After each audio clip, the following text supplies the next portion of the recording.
It seems like only just now and in very recent history that men are realizing how much they're being fleeced, how much they're being pushed.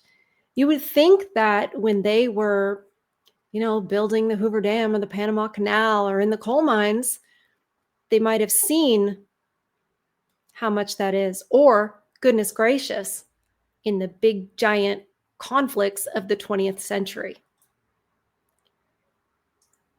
But it's not the nature of man to feel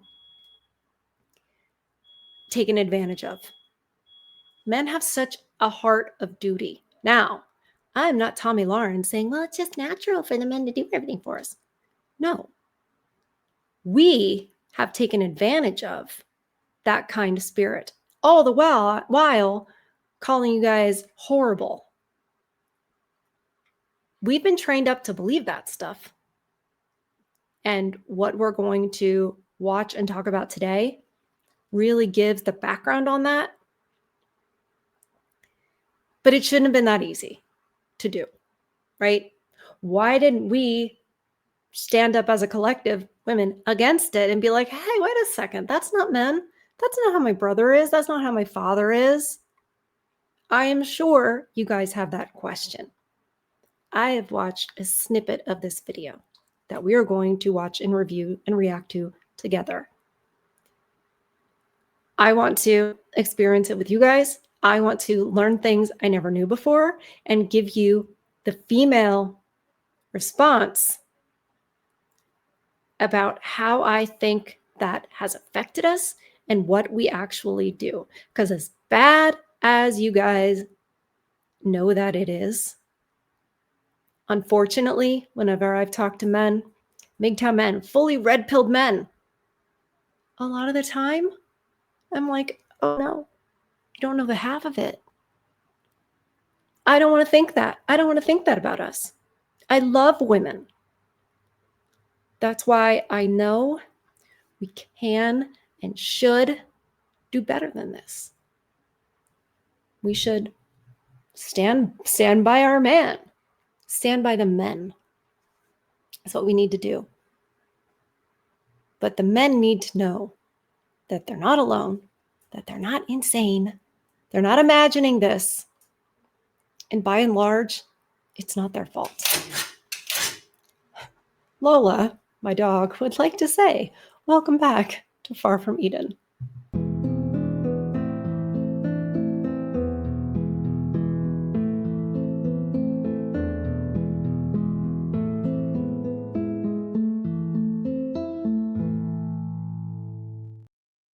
This video is by Psycore.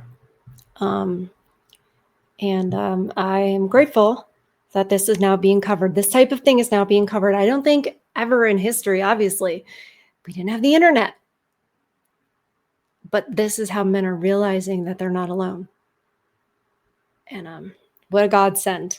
How many lives has it saved? Quite a few. It didn't start with women. It started with a message, a quiet whisper repeated 1,000 times until it became truth. At first it sounded harmless, even noble. Be strong, be independent. You don't need a man. The seed was planted softly, buried under slogans about empowerment and equality. But like any seed, it grew. And over time what sprouted wasn't freedom, it was division. Because every movement that begins in pain eventually learns to feed on it. And that's what happened here. For decades, women were told that men were the reason they suffered, the reason for their silence, their sacrifices, their lost potential. It became a simple story, easy to understand, easier to sell. The villain was clear, the hero was waiting to rise, and soon every form of media began watering that seed. Commercials showed women breaking free from men. Movies glorified the idea of the strong woman standing above the weak man. Talk shows mocked husbands, fathers, boyfriends, calling it humor. It wasn't humor, it was hypnosis. Because when you repeat a message long enough, the mind stops questioning it, and before anyone realized, an entire generation of women began seeing men, not as partners, but as obstacles. It wasn't their fault, they were raised on it. Every story, every headline, every online trend carried the same undertone. Men hold you back, men are the problem, you'll never be free until you outgrow them. And they believed it. Because when you're told you've been wronged, anger feels like justice, resentment feels like empowerment, hate feels like healing. But here's the quiet truth no one admits. You can't teach hate without breaking something inside the student. And that's what happened to the modern woman. She learned to build her strength on rejection, not balance. She learned to speak louder but feel less. She learned to protect herself from the very thing she once longed for, masculine warmth. That's the tragedy. The seed wasn't about liberation, it was about separation, because a divided world is easier to control. And while men and women were busy blaming each other, someone else was profiting from the fight. Someone who planted that seed and watched it grow into the forest of confusion we live in now. Section 2. The inversion of blame. Every movement needs a villain. Without one, there's no story, no purpose. So when Okay. Interjecting to say, everything's a story. Our lives are stories. All of history is a story. We think and shape our worldview from the stories that we hear, listen to, and study. This is important. That's why I have my other channel, Literary Archaeology, to delve more into the history, to delve more into the type of stories and the archetypes. And not just that, just blatant history, because it's always a cast of characters. And yes, you guys were cast as the villains, and we were cast as the victims and the heroes. Both.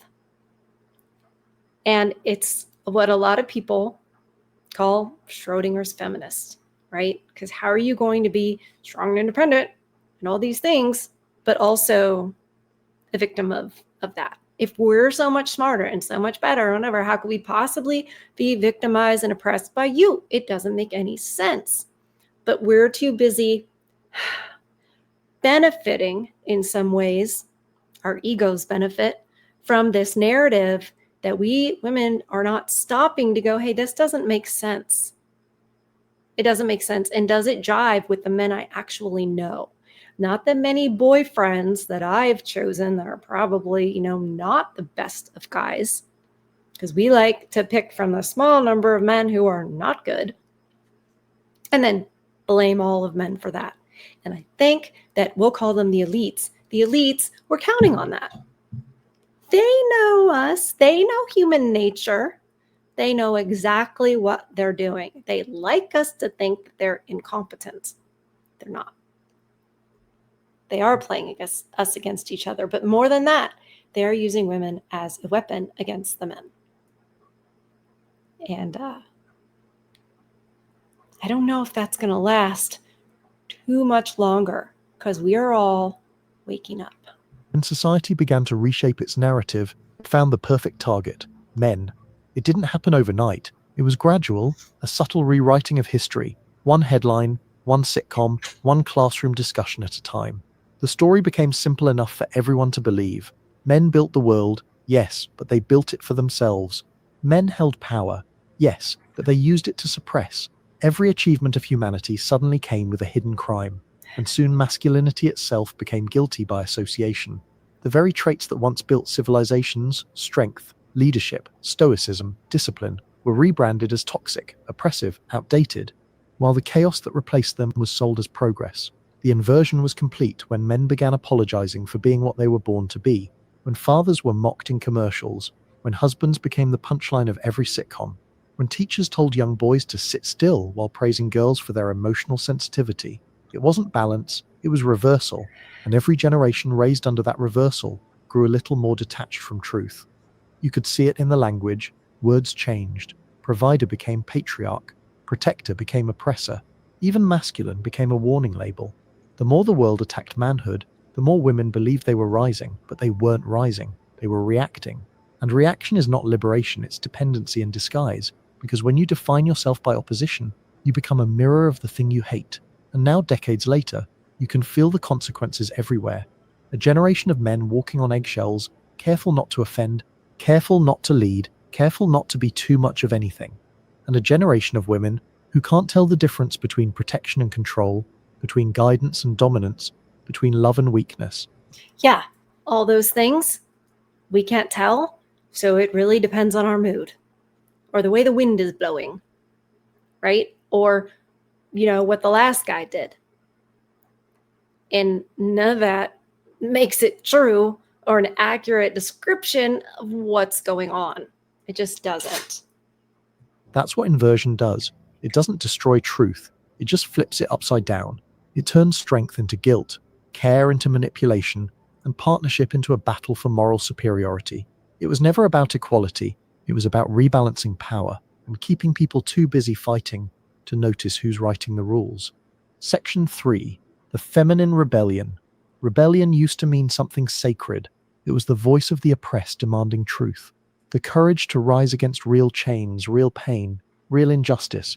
But somewhere along the way, that rebellion was hijacked, reshaped, rebranded, and sold back to women as something new, freedom from men. It sounded empowering, it looked heroic, it felt righteous, but it wasn't rebellion against oppression anymore. It was rebellion against connection, because It was. And it's important to note that in the very beginning, most of us did not want it. It had to be sort of forced on us. And then, as media became one of their weapons, and you'll see it as early as in black and white movies, you'll see it in definitely old sitcoms like Bewitched. You watch any of those old, movies or sitcoms and whatever, and you will see it. It's just in small doses, because back then, that was what was effective so that no one would notice. They always try to make things so entertaining that no one's going to notice what the brainwashing is supposed to be. the truth is, women never hated men. They were taught to. They were taught that love makes them weak, that compromise means submission, that trusting a man means betraying every woman who ever suffered before them. And this is probably where I am, more extreme than the person who made this video. We were taught that submission was weakness. We were taught that following meant we were too stupid. We were taught that it was supposed to be this sort of equal partnership where we're very similar. That was the first lie of feminism, because that doesn't work. You can't have two captains of the same ship. Somebody has to make the decisions. And it doesn't mean that that person is more valuable. We have the children. How valuable is that? I'm not saying we're more valuable, because we can't do that, have provision and protection while we're 9 months pregnant without the guy. We need each other. We have different roles. And I will tell you something. Ladies, hopefully you're watching. Submission to a man takes a ton of strength, because you have to swallow your ego, put on your humble panties, and I'm sorry, I just made that up. That's a really weird thing to say, but you've got to put on a cloak of humility. That's better. That takes strength. That's not weakness. Also, you have to be smart to choose a man of character, right? You have to have temperance to wait until you have found that. None of that is an insult. But as he is saying, the way things were packaged, we're taught all of that back, the opposite of that. And it is my understanding that a lot of actual Satanists believe that you should do everything backwards. Everything backwards. That's weird. And that's how the feminine rebellion lost its heart. The rebellion became performance, a ritual of defiance without a cause, anger without direction, a movement without meaning, because you can't build peace by destroying what completes you. You can see it everywhere now. In movies, in music, in casual conversation, this quiet pride in not needing anyone. Every lyric, every slogan, every influencer repeating the same mantra, never depend on a man. He's replaceable, you are enough. And maybe she is. But being enough doesn't mean being alone. Independence without intimacy isn't power, it's loneliness dressed in designer clothes. What started as empowerment has become exhaustion, because no one told her the truth, that the feminine doesn't lose power when it softens, it gains it. Real rebellion would have been balance, not choosing dominance but harmony, not rejecting masculinity but redefining the relationship with it. But the world never rewarded balance, it rewarded outrage.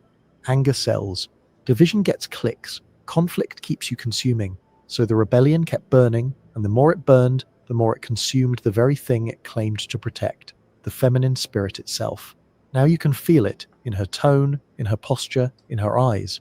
The woman who once radiated warmth now radiates defense. The woman who once inspired men now competes with them, and she can't understand why no one wants to fight beside her anymore. That's the price of a rebellion that forgot its purpose. It stopped fighting for peace and started fighting against love. It was never fighting for anything good. This is the thing.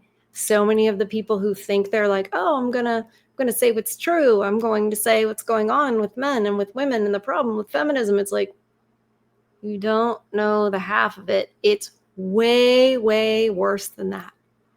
It was never about some type of equality. It was never about any of that. I know you guys know that. By the way, hit like on this video if you're enjoying this content. Subscribe to the channel if you haven't already. Thank you. Section 4. The manufactured enemy. Hatred doesn't just appear, it's built, brick by brick, word by word, and behind every movement that divides, there's always someone counting the profit. Because when men and women were united, families were strong, communities were stable, and people needed less from the system. But when they were separated, emotionally, mentally, spiritually, they became perfect consumers, perfectly distracted, perfectly divided. That's what no one wants to admit. Perfectly in debt. Lots of credit cards. Homes that nobody should be buying because we can't afford them. Cars. Boy, there's a correlation with that in feminism too. Who benefits when we're in debt? The people who hold the debt.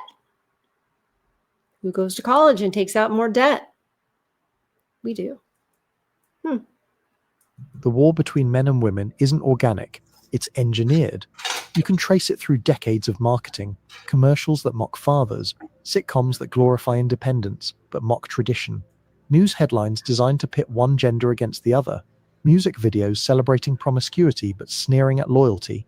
Every message has the same undertone: don't trust, don't commit, don't connect, because lonely people buy more, angry people scroll longer, confused people obey easier. And while we argue about who's to blame, men or women, someone else is quietly winning. Corporations thrive when the home falls apart. Governments grow stronger when families weaken. Media profits when outrage trends. It's not conspiracy, it's business. And we're the product. Think about it. If men and women actually respected each other again, half the economy would collapse. The self-help industry, the dating apps, the cosmetic empires, the endless stream of empowerment merchandise, all of it depends on disconnection. Because a fulfilled woman doesn't need validation, and a peaceful man doesn't need escape. Right. And what about, half the taxes? If somebody was the caretaker at home, then they would lose half the taxes. So they keep us at war, not with guns, but with words, not with violence, but with narratives. They whisper that masculinity is dangerous, that femininity is weak, and both sides believe it, because it's easier than facing the truth. We were never meant to be enemies. The modern woman isn't evil. The modern man isn't broken. They're both victims of the same machinery, one that realized love doesn't sell as well as conflict. So they keep feeding us new battles to fight: sexes, politics, ideologies, identities. As long as we're angry, we'll never notice the cage we're building together. And the saddest part, it worked. Men stopped leading, women stopped trusting, and the connection that once built civilization has been reduced to hashtags and heartbreak. Hatred was never natural, it was manufactured, and now it's mass-produced. Section 5. The death of partnership. Once upon a time, love was simple, two people facing the world together. Not perfectly, not equally in every way, but harmoniously. They needed each other, and they knew it. That was their strength. But now, love has become a competition, a performance, a quiet smiling war where no one wins. Partnership died the moment equality turned into rivalry, the moment connection became a contest. Now every relationship feels like a negotiation. Who gives more? Who sacrifices less? Who holds the power? No one asks who's safe here anymore. They ask who's in control, and that shift changed everything. I'm sorry. You can call me biased. And maybe when you're a hammer, everything is a nail. However, we are the ones that make it a competition. We are the ones looking for that. We are the ones that want to squish you down. Men aren't out there saying femininity is toxic, real femininity. We are out there saying that actual masculinity, a man just being a man, is bad. You should be more emotional. You should be more sensitive. You should be like my best friend. That's just making you change. I don't see men out there demanding that women change or trying to compete with them. I see more men out there wanting to compromise with women, to work together in their own roles. I see the men apologizing. I see the men being the ones who are trying to mold themselves into something so that it just works. That's what I see. Let me know what you guys think in the comments. Because when love turns into leverage, trust disappears. Every act of kindness feels like strategy. Every disagreement feels like manipulation. Every touch feels like a transaction. The world told women to never depend on men and told men that women were impossible to please, so both stopped trying. Now, I'm sorry. The world told men that? No. No. No, no, no, no. See tomorrow's video opening. now you see it everywhere. Couples sitting in restaurants, eyes glued to phones instead of each other. Yeah. Arguments disguised as boundaries, relationships reduced to energy exchange. But I'm sorry. I'm sorry to interrupt again, but they're both staring at their phones. Which one of them has a phone full of people in their DMs liking their pictures, or they're in like a bikini or something, propositioning them? Whose phone has all that in it? It's not the same.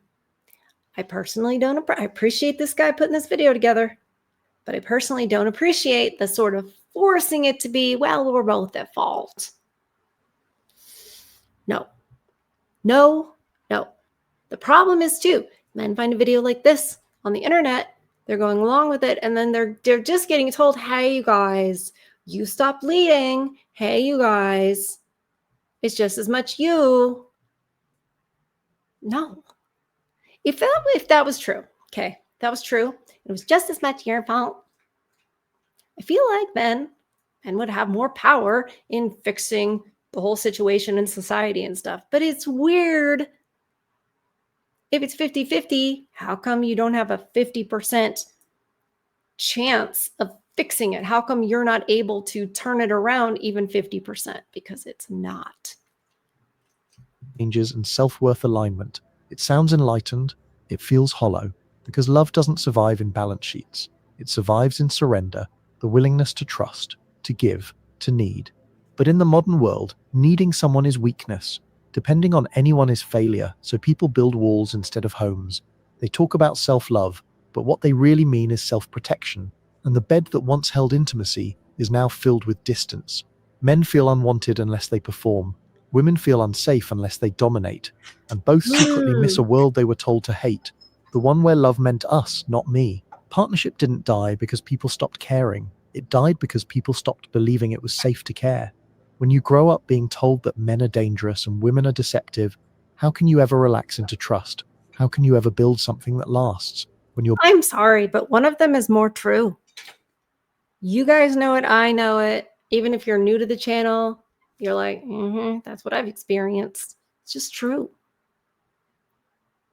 Sorry. Like, the funny thing is that the guy making this video, like, you're making this video to try to explain to people, but all the while, you're doing the thing that has enabled all of this.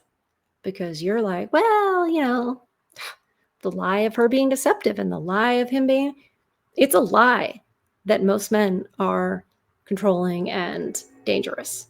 It is a lie. Because if that were true, we'd have a very different society. It would look very different, wouldn't it? It would. But if women were actually deceptive, is this what society would look like? I think so. You have to look at the evidence and the outcomes. It's all well and good to be like, well, it's all our faults. But what if it's not? Can't we just say that? See tomorrow's video.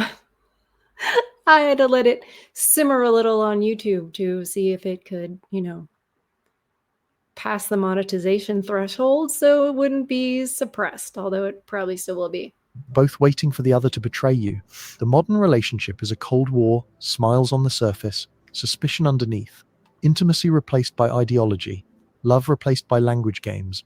And while everyone's trying to win, no one notices that the game itself was designed to keep both sides losing, because the truth is, love was never supposed to be fair. It was supposed to be real. And real connection can't exist in a world where everyone's too busy defending themselves to let anyone in. That's true. Section 6. The rise of the narrative. If you want to change how people think, you don't need to argue with them. You just need to tell better stories. And that's I swear I didn't see this video beforehand.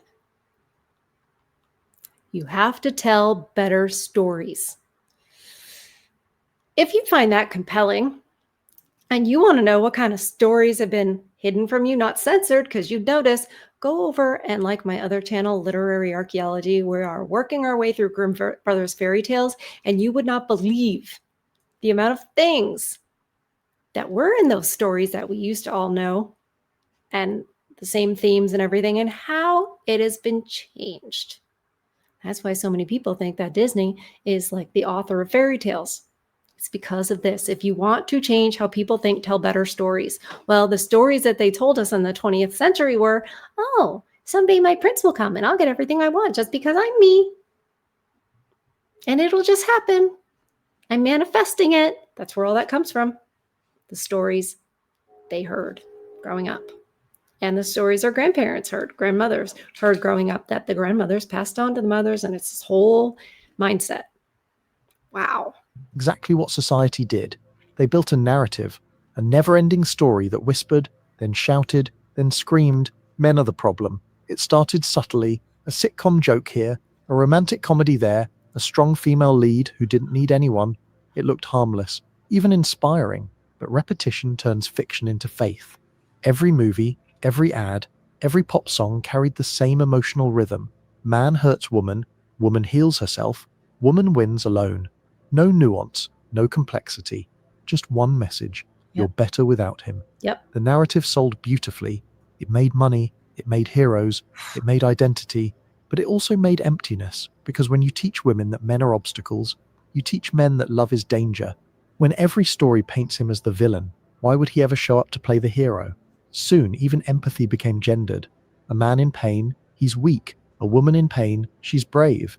A man wanting love, he's desperate. A woman wanting love, she's empowered. The script flipped so far that even compassion became political, and the algorithms made it worse.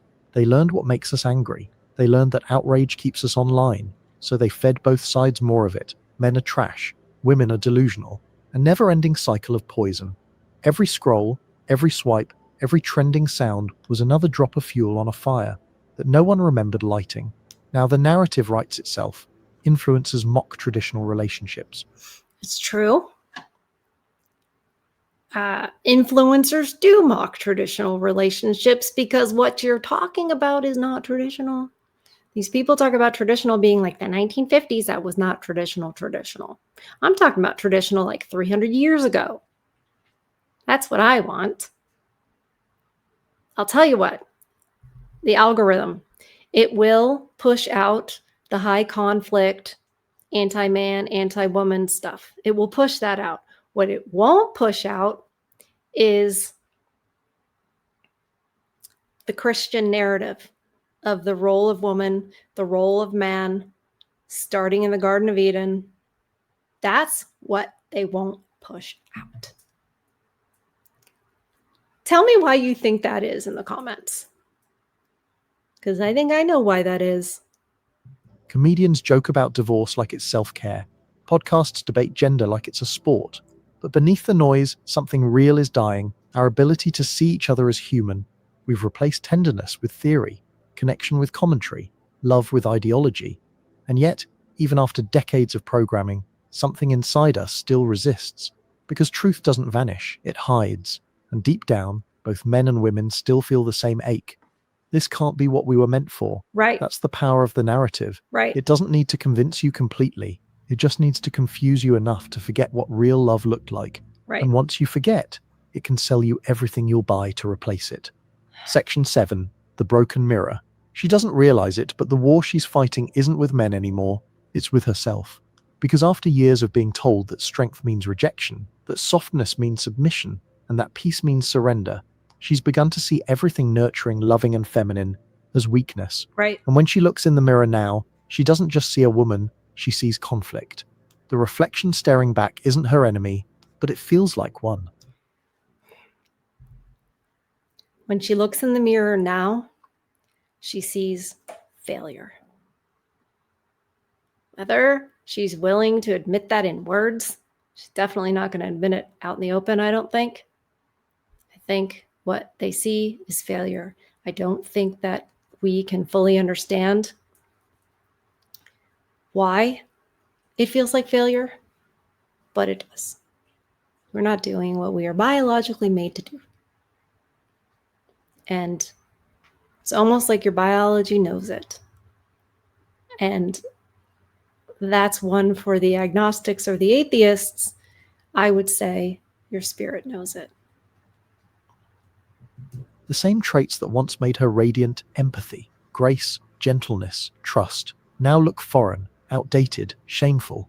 She was taught to despise those things, to cut them out, to trade them for armor, posture, performance. But you can't destroy what you were born to be without destroying yourself in the process. Whoa. That's what's happening quietly inside millions of women today, a civil war of identity. Half of them wants to be loved, the other half refuses to need it. Half wants to rest, the other half only feels safe when fighting. And every time they try to find balance, the world reminds them which side wins. You see it in their faces, the confident smiles that never reach the eyes, the voices. He's telling the truth. All of that is true.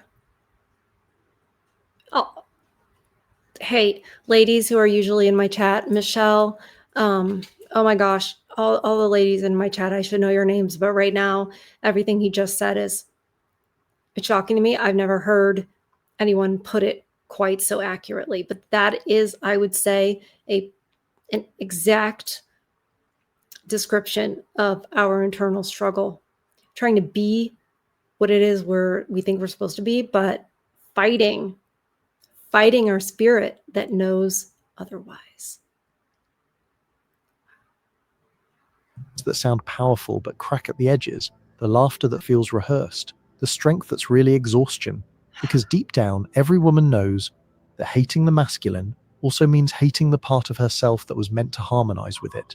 That's the tragedy no one talks about. Meant to need it, too. It does. When you erase men from meaning, you erase the mirror that gave women theirs. Masculinity and femininity were never rivals. They were reflections, each defined by the other, each incomplete without the other. But the world shattered that mirror and told her to call the broken pieces progress. Now she stares at those shards, each one showing a different version of who she's supposed to be. The boss, the survivor, the goddess, the savage, but none of them feel like home. Because home was never supposed to be a title. It was supposed to be a feeling. And she hasn't felt at home in herself for a very long time. Every morning she puts on her confidence like makeup, and every night she wipes it off, seeing the quiet fatigue she can't post about. The mirror doesn't lie. It shows everything the slogans don't. The cost of pretending, the fatigue of fighting, the sadness of separation, and the reflection keeps asking her the same silent question. If this is what strength looks like, why does it feel so heavy? Section 8. The silent men. They didn't fight back, not loudly at least. There were no marches, no manifestos, no angry headlines. Just silence. The kind of silence that creeps in slowly, like the tide pulling back from the shore. So gentle at first you barely notice it's gone, until one day you look around and realize the ocean isn't there anymore. That's what happened to men. For years they tried to understand, to adapt, to become softer, more empathetic, more sensitive, hoping it would make them more accepted, more lovable. But it didn't, because the moment they stopped being the rock, they stopped being respected. And the moment they showed emotion, they were called weak. No matter what they did, it was wrong. If they led, they were controlling. If they followed, they were pathetic. If they provided, it was expected. If they struggled, it was shameful. So they learned the one thing the world never prepared for. They learned to disappear, not physically, emotionally, spiritually. They went quiet, pulled back, built their own peace in solitude. You see them now, the men who no longer argue, no longer chase, no longer explain. They work, they lift, they create, they stay silent, because silence is the only space left where they're not being told they're wrong. And in that silence, something shifted. The world started to feel emptier, not because men stopped existing, but because their presence, their grounding, their steadiness was gone. Women began to feel it too, though they didn't know what to call it. They said the world felt colder, that relationships felt unstable, that love felt uncertain. They didn't realize it's because the masculine presence, that quiet protective energy, had withdrawn. Now, when a man meets a woman, he doesn't see her as potential anymore. He sees risk, he sees danger, he sees headlines, hashtags, and heartbreak. So he stays polite, but distant, friendly, but detached, physically there, emotionally gone. He learned peace by absence, because every attempt at presence was punished. That's the tragedy no one talks about.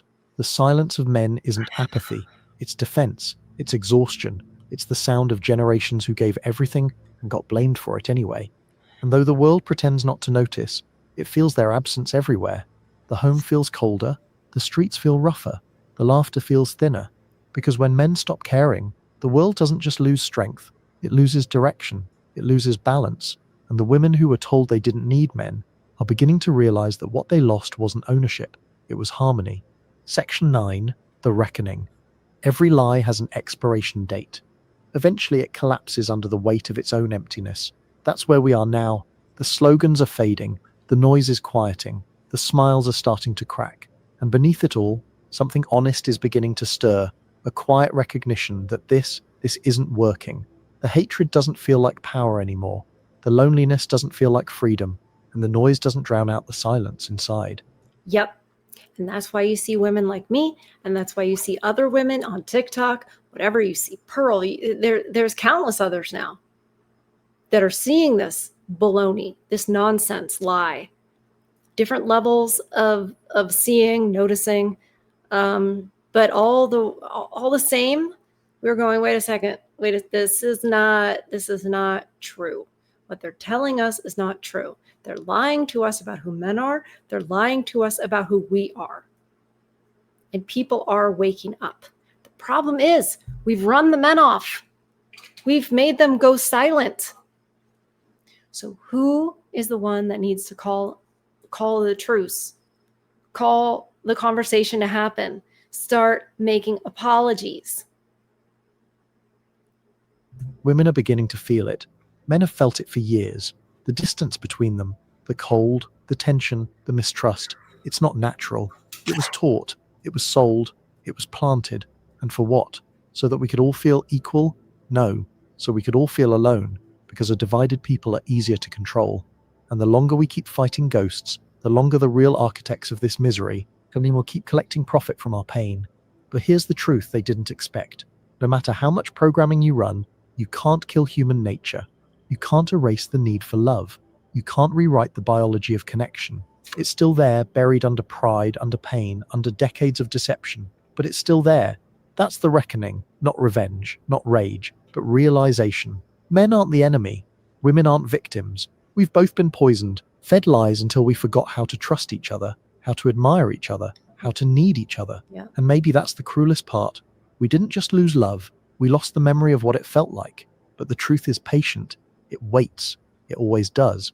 Because somewhere out there, men and women are beginning to remember, to look at each other not through filters of fear or ideology, but through the eyes of something ancient, something simple, something real. They're realizing that masculinity isn't toxic, it's protective, that femininity isn't weak, it's healing, and that when both meet without ego, something sacred returns.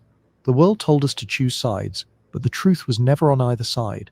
It was always in the space between, in the balance, in the partnership, in the peace that comes when two halves remember they were never meant to compete. They were meant to complete. That's the reckoning.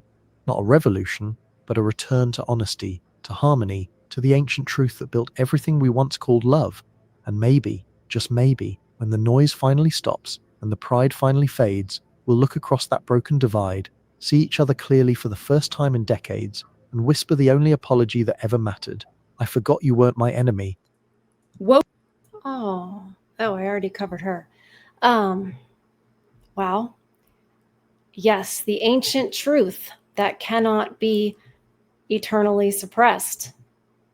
The ancient truth that is the one who created all this, the one who created our natures, the one who knows it best. That cannot be suppressed forever. And I agree with him. It is trying to rise to the top. And it's more powerful than any lie they could ever tell. It's a battle between good and evil, God and Satan. And so many people are waking up to that now. But it absolutely is. Maybe he didn't say it because he doesn't want to, limit his audience. Could be true. Or maybe he just doesn't know. But truth is the most powerful thing because God is truth. And so that is the thing that I hold on to. That is the hope that I hold on to. I don't know how much of this awakening we will see in our generation. For all I know, that's the last generation. We don't know that. But we just have to know that truth is more powerful at the end of the day. And sorry about Lola. And it does win out at the end of the day. There's very little that can ease the pain that much of you have endured or are enduring. But I hope that videos like this give you a little bit, at least, of solace that you're not alone and that this isn't the end. It's just not. So, on that note, you guys, in this crazy, degenerate world, keep protecting your peace. Keep feeding your souls. You still have a soul, even as broken as it is. I love you guys, and I'll see you guys on the next one.